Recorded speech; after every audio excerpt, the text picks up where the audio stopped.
Meanwhile, developing at 6, 2 alleged plots for 2 deadly attacks, both with Cincinnati ties. Investigators say one targeted Cleveland. The other, a Florence man's alleged plan for a bombing here, but the 2 cases are not linked. Good evening, everyone. We have been on top of these stories all day long as they have been breaking and developing all day. Now, first, the indictment revealed today in Cleveland. In case you happen to be just joining us here, here's a quick update with what the U.S. Attorney's Office is telling us about that. Demetrius Pitts is accused of plotting the attack as part of his allegiance to Al-Qaeda.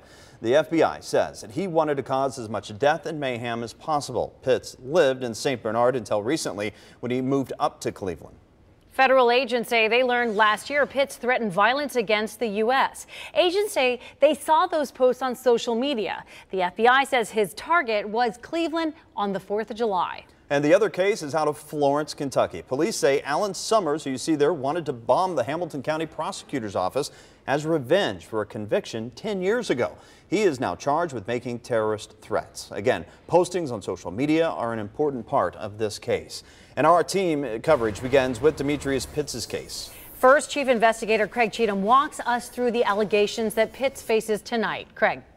Tanya and Craig, the investigation found that Pitts wanted to join Al-Qaeda, train overseas at a terrorist camp, then return to America, where he would help conduct terror attacks.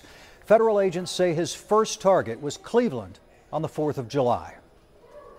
Investigators say Pitts used Google Maps to identify the best locations for an attack in Cleveland, including the Coast Guard station, the federal building, and a church.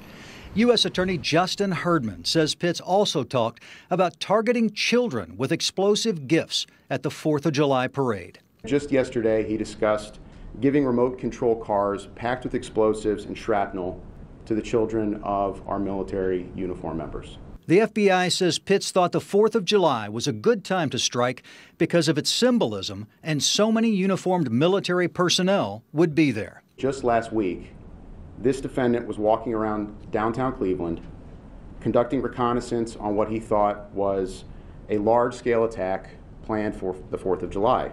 The investigators gathered much of their evidence by using an undercover FBI employee who Pitts believed was a contact for Al-Qaeda. Their conversations were secretly recorded. U.S. Attorney Justin Herdman said Pitts emphasized the need to put shrapnel in bombs because it would make the explosives more lethal. When asked about the carnage that this would cause, Pitts said comments like, "I don't care, and I have no regrets." According to federal investigators, Pitts also identified targets in Philadelphia and the most effective way of blowing them up. Investigators say he also shared ideas for killing military personnel in their homes, including putting explosives in their pipes. Craig and Tanya. Wow. All right, Craig Cheatham, thank you so much for that.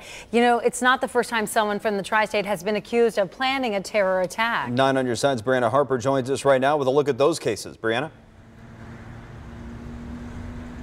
Yeah, although this most recent attack wasn't planned for Cincinnati, we have learned the terrorism suspect Demetrius Pitts does have ties right here to the Queen City, calling this a St. Bernard apartment building home for some time. Set the explosives off at a specific time, like 5 minutes beforehand, so it goes bang, bang, bang, and then we just go straight in. Chris Cornell of Green Township was convicted of plotting to attack the U.S. Capitol. FBI agents arrested Cornell back in 2015, just after he had bought guns and ammunition from a local gun shop. Cornell is now facing a 30-year sentence. In the case of Munar Abu-Qadir, his planned attacks of terrorism had a special focus on law enforcement. Go to a police station, throw pipe bombs, engage the police officers with firearms, and then fight to the death. As part of his attack, this 21-year-old Westchester man also told FBI investigators he planned to film beheading a veteran and then send the video to the leader of ISIL. A similar case for Laith Walid Al-Abini, who was arrested in April 2017 as he attempted to take flight from CVG Airport to Syria to help ISIS fight Syrian leadership. The FBI Joint Terrorism Task Force caught wind of Al-Abini's plans via a Facebook post. But out of those most recent cases, only one tri-state terrorism suspect has managed to successfully execute a planned attack. 29-year-old Saifullah Saipov is suspected of killing 8 people when he drove a truck into a Manhattan bicycle lane back in October 2017. Prior to the attack, we learned Saipov owned a trucking company in Sims Township. Now, those are just 4 brief examples of ties to terrorism here in the greater Cincinnati area since 2015. But I'm told local law enforcement continues to work with Homeland Security as well as the FBI to prevent these type of threats from becoming a reality. Reporting live in St. Bernard, Brianna Harper, 9 on your side.